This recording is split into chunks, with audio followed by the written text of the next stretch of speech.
안녕하세요. 여기 미국 동부시가 한 6시 반 정도 된 것 같아요. 오늘 반바지를 안 챙겨와서 조깅을 못했네요, 산에서. 오늘 제가 그 주식 하면서 가장 신뢰하는 배모시기님이랑 통화를 하다가 이런 소리를 들었어요. 너는 뭐 이렇게 좀 감성이 없다. 근데 저는 제가 막 그림 그리기 얘기하고, 뭐 주식을 씁니다라고 얘기하는데, 맨날 로직 트리 막 이런 거 얘기한다. 근데 저도 보면은 뜨거운 가슴 좀 많이 부족한 것 같긴 해요. 그래서 지금 퇴근해서 맥주 한잔 하면서 녹화를 하고 있습니다. 그래서 내가 너무 뜨거운 이 가슴이 없는 건가. 근데 사실 제가 지금까지 영상 녹음한 거 보면은 다 로직 트리.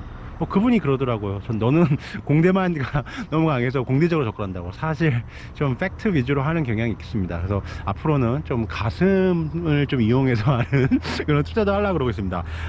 오늘 뭐 하락한 건 뭐 인텔발 뭐 어쩌고 그러겠죠. 네, 인텔 뭐 7나노 못했으니까 그거죠. 지금 실적이 좋은 거는 그거예요. 잠시만요. 지금 실적이 좋게 나온 건 당연한 거예요. 왜냐면 저번 분기 때 인텔에서 제가 계속 트래킹을 하고 있거든요. 저는 무포이긴 한데 언제든지 기회를 보고 있습니다. 근데 저는 장기적으로 굉장히 좋게 봐요. 하지만 매수는 하지 않았어요.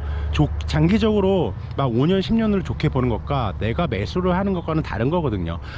일단 실적은 좋을 수밖에 없었어요. 저번 분기 때도 가이드에서 낮췄죠. 또 애널리스트들이 예상 실적치도 낮췄어요. 그거 비타는 건 쉬운 거예요. 근데 똑같은 거예요. 넷플릭스 제가 저번 말씀드렸잖아요. 똑같아요. 코카콜라 같은 경우는 주가가 상승했고, 왜 상승했어요? 꿈이 있거든. 근데 인텔 같은 경우는 왜 하락했어요? 완전 떡락했죠. 왜 그랬어요? 미래를 그릴 수가 없거든. 7나노 지금 또 연기된다 그러고, 그거 뭐 한지 막 2년가 뭐 3년 됐죠. 뭐 계속 연기되고, 뭐든 그렇습니다.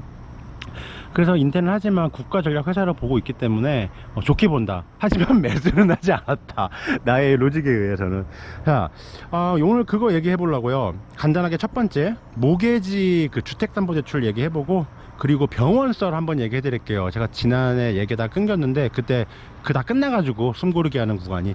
자, 일단 뭐 모기지 이자율 얘기해 볼게요. 오늘 기록적으로 2.87%를 기록했습니다.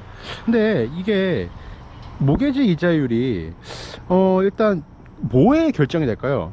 일단 공급과 수요죠. 그러니까 투자자가 많다는 소리예요. 지금 이자율이 떨어졌다는 소리는 이 MBS, 이 모기지 뭐 30년 채권 이런 거에 투자가 많이 몰리고 있기 때문에 이 이율이 떨어진다고 보면 돼요. 즉 투자자가 몰리고 있다. 왜 몰려?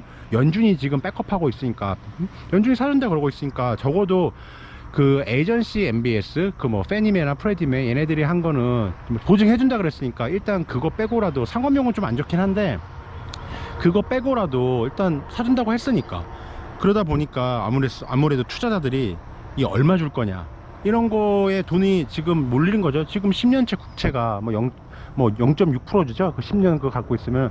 그러니까 수익률에 이제 목이 마른 거예요. 그렇게 보면 돼요. 그리고 지금 2.87인데 저는 2.9 막 그때 갔을 때도 계속 하락할 거라 생각을 했고, 그래서 아는 분들이 그 얘기를 했지만 제가 맞췄다라고 얘기를 한 게 아니라 그냥 제 로직 트리에 의하면 그렇습니다. 이번에 4월에 모기지 30년 채권이 발행된 거 요거 보면 2.25%거든요. 그러면은 2.87에서 저는 더 하락한다고 보고 있어요. 근데 실업률이 올라가고 락다운이 막 증가해요. 그렇게 되면은 모기지 채권 수요가 당연히 올라가겠죠. 그러면 2.25도 분명히 테스트 받을 거라고 보고 있습니다. 그러니까 한마디로 집을 사려는 사람, 아니 경제가 진짜 안 좋아져도 이게 더 왜 하락하냐면 집을 사려는 사람은 없어지는데 이 수익을 쫓는 투자자는 늘어나는 거예요. 이렇게 주택담보대출처럼 지금은 굉장히 좀 많이 튼튼해졌어요. 2008년도에 한번 겪고 나서. 그러니까 집을 사려는 사람은 줄어들고 투자자는 늘어나고 수익을 쫓는 투자자들.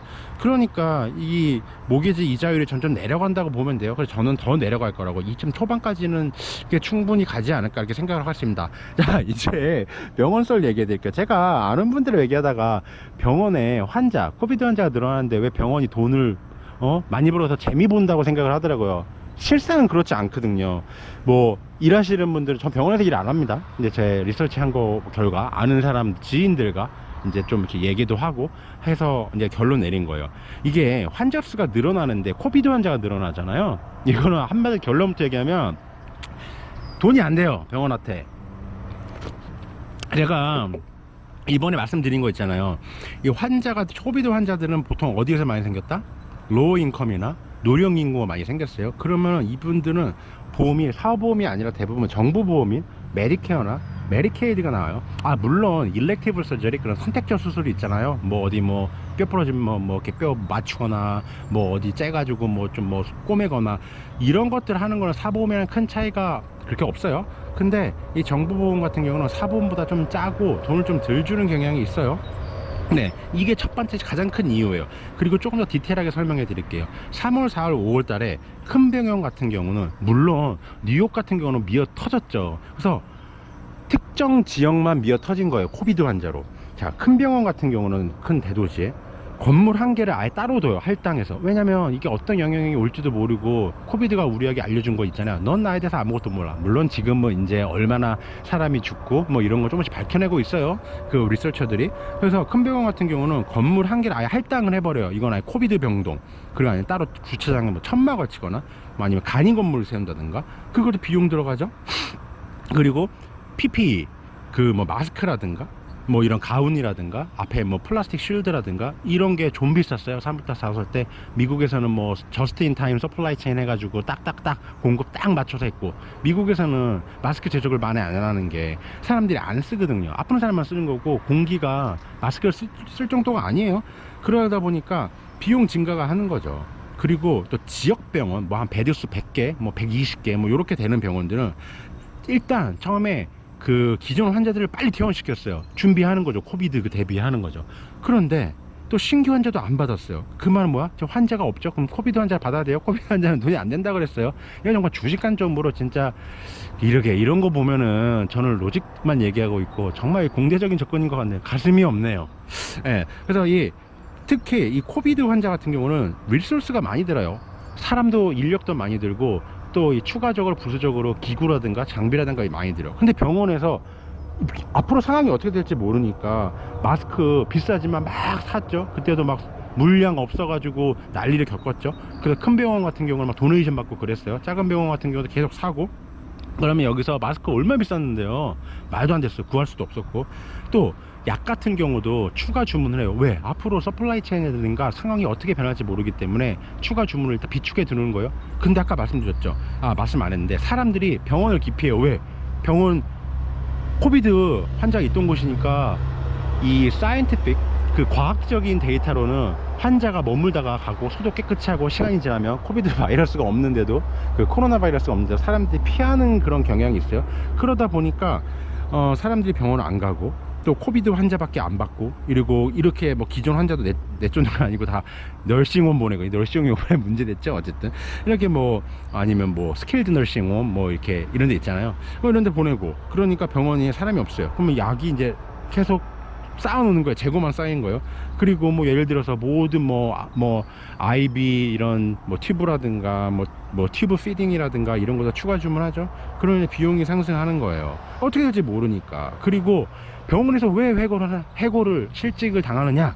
이게 환자가 외래 환자가 안 와요. 아니 오지 받지도 않고 없고, 그러다 보니까 외래 환자의 그 아웃페이션에 관련된 이런 사람들이 인력이 필요 없게 되는 거예요. 그래서 그런 경우 조금 실직을 한 경우도 있고, 이거는 진짜 2008년도도 병원은 사람은 계속 고용했거든요. 아예 헬스케어 전체가 요번에 정말 역대 이런 적이 없었어요. 헬스케어도 해고를 했습니다. 근데 이게 3월달 4월달 5월달이고 지금 한 6월달 요때부터 7월달 지금은 거의 그 일렉티브 서저리 그 선택적 수술 같은 경우는 거의 100% 다 하고 있어요. 자, 이게 그런 거죠. 유나이티드 헬스케어 요번에 실적 어땠어요? 역대급이었죠. 왜 그래요?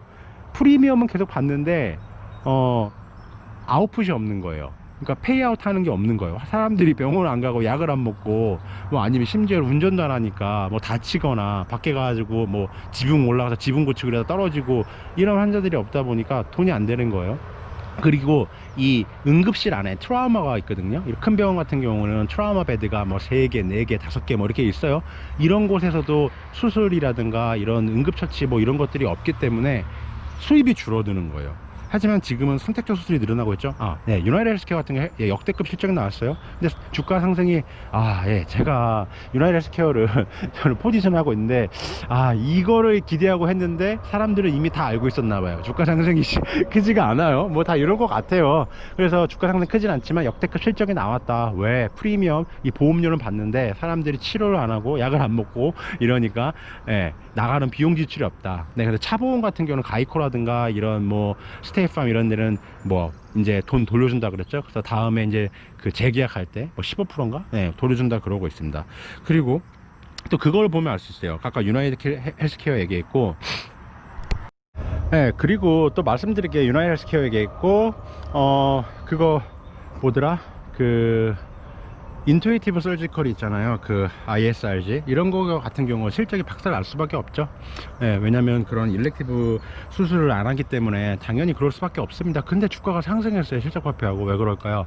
사람들 아는 거죠. 병원들이 6월 7월 그때부터 이제 일렉티브 서저리 하고 있고, 그러니까 이제 다음에는 매출이 좋을 거라고 볼 수 있는 거예요. 그러니까 이런 로직을 연결하다 보면 이제 유나이티드 헬스케어는 다음에 실적 발표하면은 지금보다는 안 좋을 거고, 이런 뭐 인투이티브 그 다빈치 그 로봇 수술 있잖아요. 그 팔로 배 구멍 조금 뭐 4mm 5mm 내가지고 하는 거, 그런 애들은 다음에 실적이 좋을 거다. 근데 주가는 이미 지금도 반영하고 있다. 그러면은 이런 뭐 수술기구 일렉티브 서저리에 들어간 수술기구 만드는 회사들도 있죠. 뭐가 있을까요? 뭐 보스턴 사이언티픽, 또 뭐 에드워드, 뭐 또 여러 그런 회사들이 있잖아요. 아니면 뭐 치과 회사들, 치과 그 용품 납품하는, 치과밖에 기억이 안 나는 뭐 엑스레이 이런 회사들 같은 경우는 이제 실적이 좋게 나올 거다라고 예상을 할 수도 있는데 지금부터 벌써 반영이 되고 있는 거죠.